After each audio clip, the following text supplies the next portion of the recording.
Oke baik, perkenalkan nama saya Rizky Aditya dengan NIM 905001231129.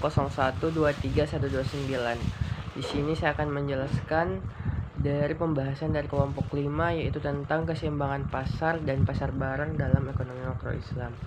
Jadi, pasar barang ini adalah tempat bertemunya penjual dan pembeli.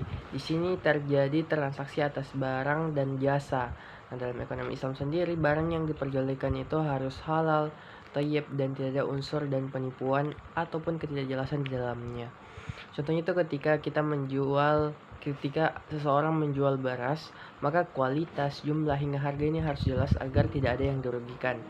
Lalu ada pasar uang. Nah, ini agak berbeda antara sistem konvensional dan Islam.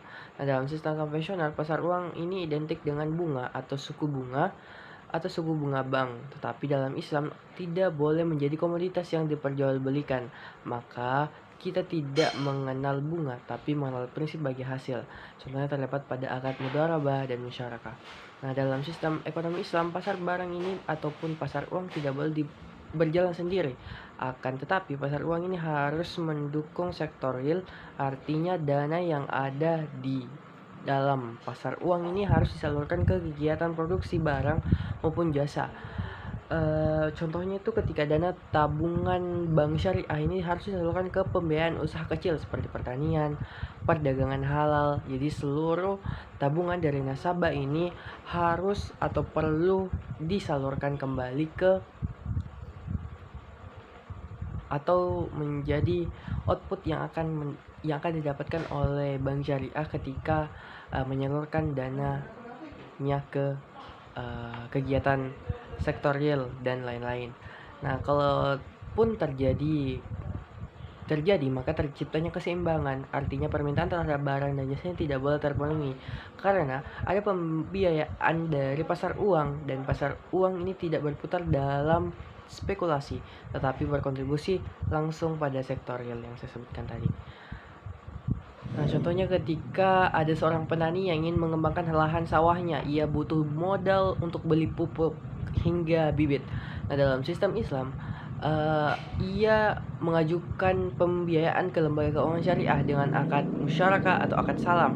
Nah, di mana lembaga keuangan ini akan menjadi mitra usaha, bukan sekadar pemberi pinjaman, tetapi petani akan diberikan pemberdayaan karena tidak terbebani bunga tetapi harus bayar meskipun adanya panen gagal bayar.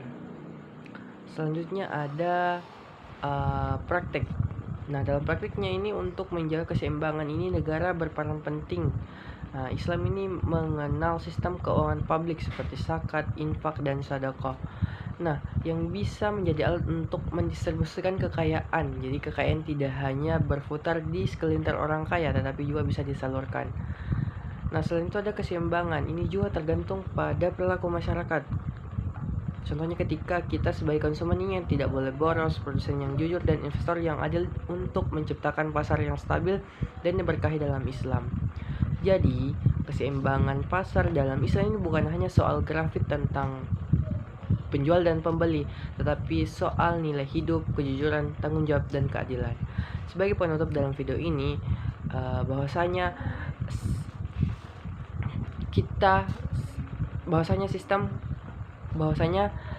Islam mengatur keseimbangan antara pasar uang dan pasar barang.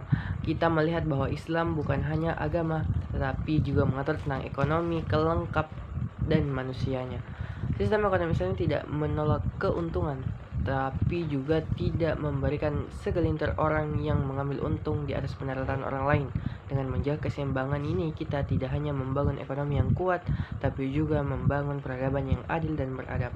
Semoga saya sampaikan ini bisa membawa wawasan dan menambah semangat kita semua untuk mempelajari dan mengamalkan prinsip ekonomi Islam. Terima kasih. Wassalamualaikum warahmatullahi wabarakatuh.